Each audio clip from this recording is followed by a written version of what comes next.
Husnul Khairia NIM 208 dari kelompok 3. Pokok pembahasan dari kelompok kita yaitu Initial Public Offering atau IPO dan Prospektus.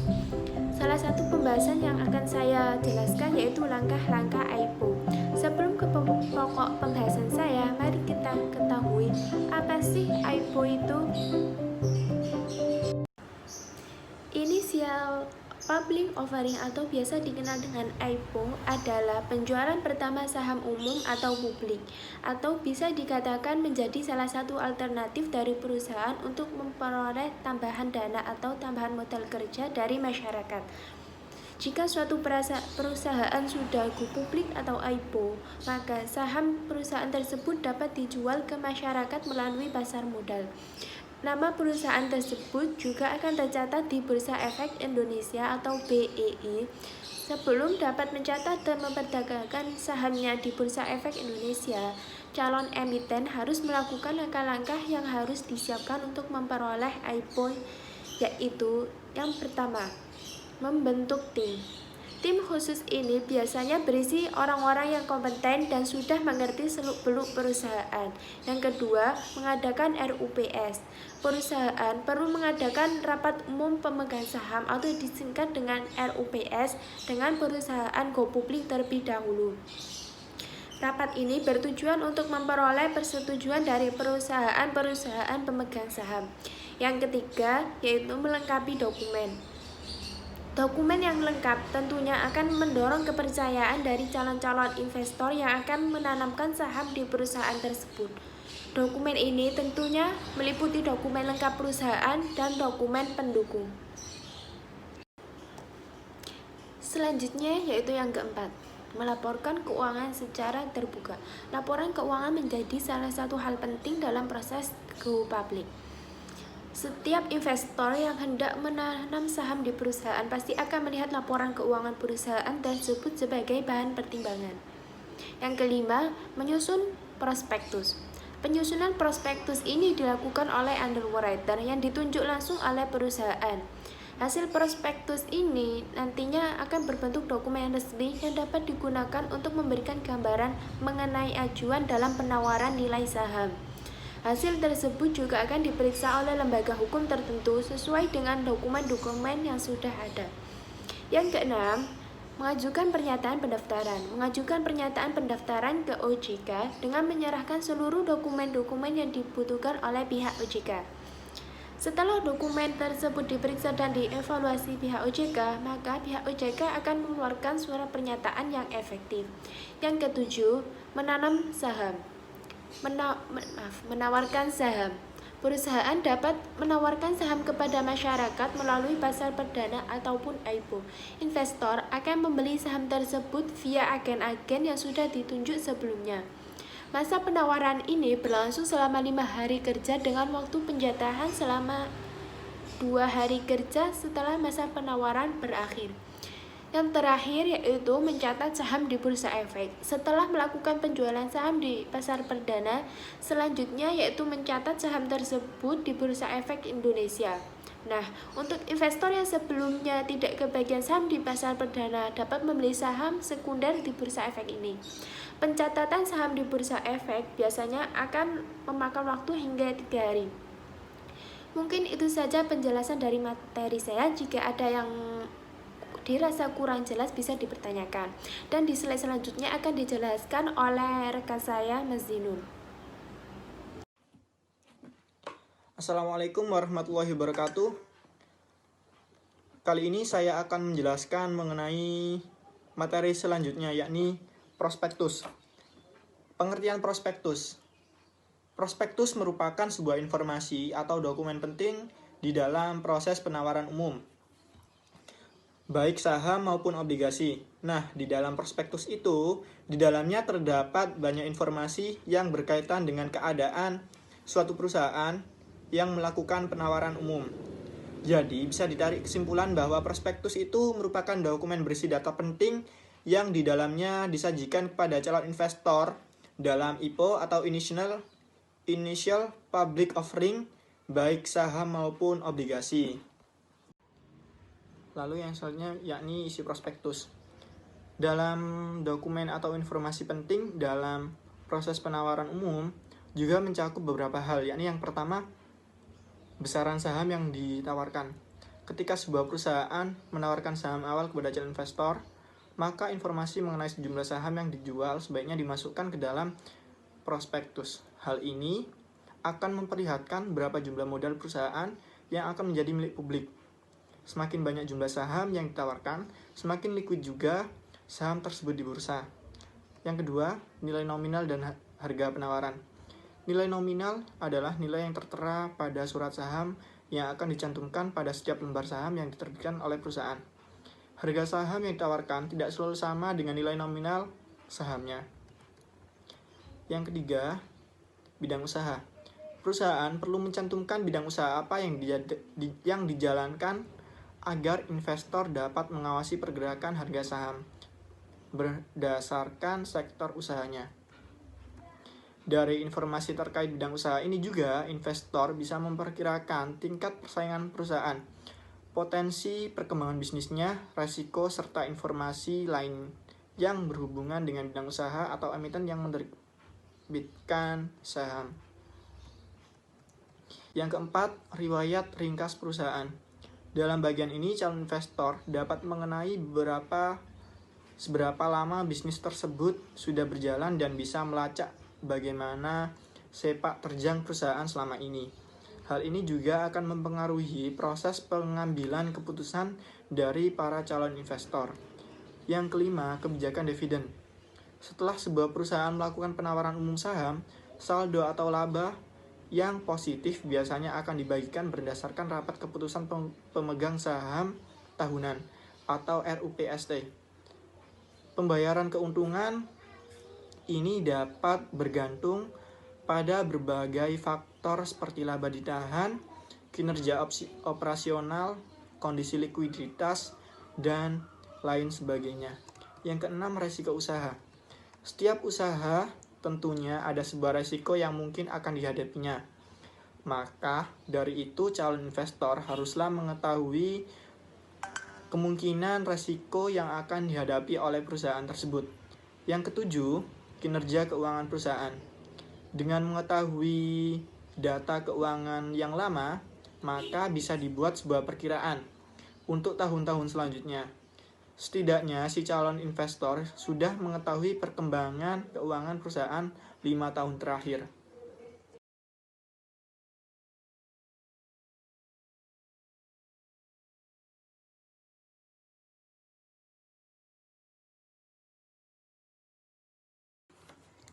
Yang selanjutnya yakni tahapan prospektus di Indonesia.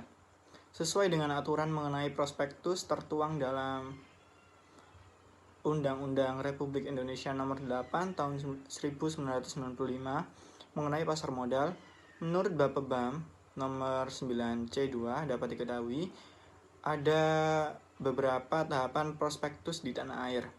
Yakni yang pertama, prospektus awal. Biasanya digunakan saat penawaran awal untuk mengetahui minat pasar terhadap sebuah emiten.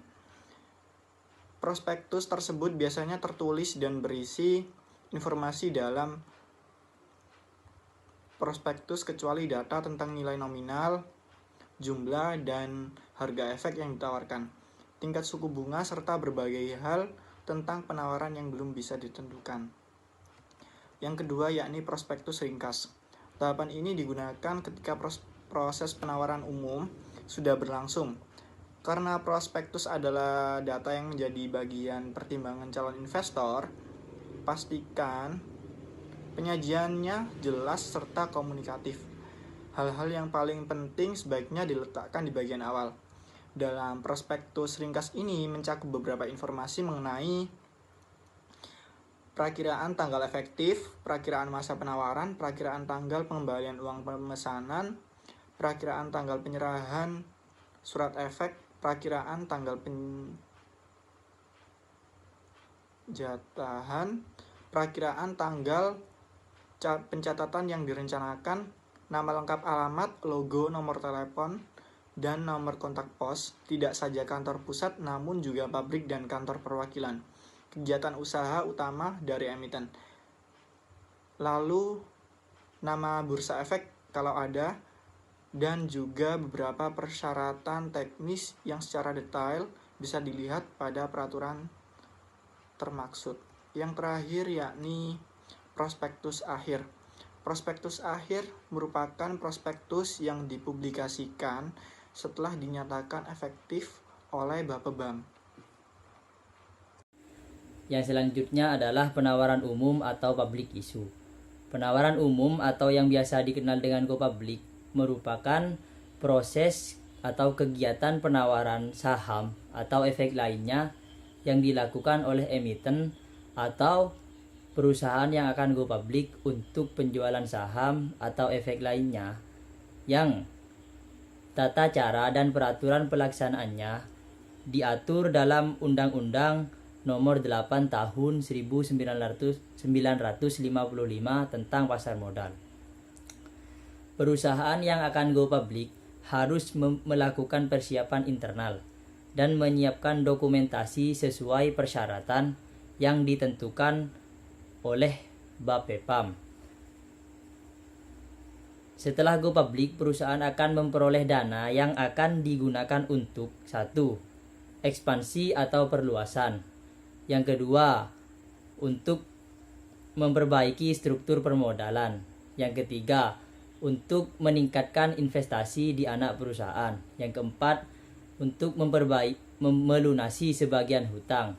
Yang kelima, untuk menambah modal kerja. Selain mendapatkan dana tadi, perusahaan setelah go public juga akan mendapatkan konsekuensi, yaitu 1. Keharusan perusahaan melakukan keterbukaan atau full disclosure. Yang kedua, keharusan mengikuti peraturan-peraturan pasar modal mengenai kewajiban pelaporan. Yang ketiga, gaya manajemen perusahaan berubah dari informal menjadi formal. Yang keempat, kewajiban membayar dividen apabila perusahaan mendapatkan laba. Dan yang kelima adalah senantiasa untuk selalu meningkatkan pertumbuhan perusahaan. Yang selanjutnya adalah proses penawaran umum saham kepada publik serta pencatatan saham di Bursa Efek Indonesia. 1. Menunjukkan underwriter dan persiapan dokumen profesi penunjang pasar modal yang akan membantu perusahaan melakukan persiapan.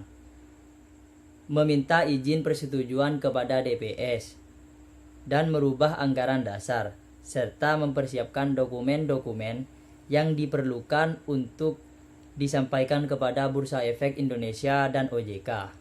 Yang kedua, penyampaian permohonan pencatatan saham ke Bursa Efek Indonesia. Sebelum menjadi perusahaan yang go public, yang sahamnya dicatatkan dan diperdagangkan di Bursa Efek Indonesia, perusahaan harus mengajukan permohonan untuk mencatatkan saham, dilengkapi dengan dokumen-dokumen yang menjadi persyaratan. Yang ketiga, penyampaian pernyataan pendaftaran kepada OJK. Perusahaan harus menyampaikan pernyataan pendaftaran dan dokumen-dokumennya ke OJK setelah mendapatkan perjanjian pencatatan saham dari Bursa Efek Indonesia. Yang keempat, penawaran umum saham kepada publik. Masa penawaran ini dapat dilakukan selama 1-5 hari kerja. Jika permintaan saham dari investor melebihi saham yang ditawarkan atau oversubscribe, maka perlu dilakukan penjatahan. Yang kelima, pencatatan dan perdagangan saham di Bursa Efek Indonesia. Perusahaan akan menyampaikan permohonan pencatatan saham kepada Bursa Efek Indonesia disertai dengan bukti-bukti yang konkret. Bursa Efek Indonesia akan memberikan persetujuan dan mengumumkan pencatatan saham dan kode saham. Kode saham inilah yang akan dikenal oleh investor secara luas dalam bertransaksi saham di Bursa Efek Indonesia. Sekian, terima kasih. Hai teman-teman, saya Ismi Nur Azizah, NIM 066 dari kelas 5D akan melanjutkan penjelasan dari teman-teman sebelumnya, yakni masa pencatatan. Setelah melakukan penjualan di pasar perdana, Tahap berikutnya adalah melakukan pencatatan pada bursa efek. Oleh manajemen perusahaan bursa efek, perusahaan yang akan go public tersebut akan dievaluasi kembali apakah telah memenuhi persyaratan untuk dicatat di bursa efek atau tidak. Oke teman-teman, nah persyaratan umum pencatatan di Bursa Efek Indonesia itu sebenarnya apa aja sih? Nah, yang pertama adalah pernyataan pendaftaran emisi yang telah dinyatakan efektif oleh Bapepam LK. Yang kedua adalah calon emiten tidak sedang dalam satuan sengketa hukum yang dapat mempengaruhi kelangsungan perusahaan. Nah, yang ketiga adalah bidang usaha, baik langsung atau tidak langsung, tidak dilarang oleh undang-undang yang berlaku di negara Indonesia. Yang keempat adalah khusus calon emiten pabrik tidak dalam masalah pencemaran lingkungan atau telah memiliki sertifikasi dari AMDAL. Yang selanjutnya adalah khusus calon emiten yang bidang usahanya itu memerlukan izin pengelolaan seperti jalan tol atau perhutanan, itu harus memiliki izin yang minimal selama 15 tahun.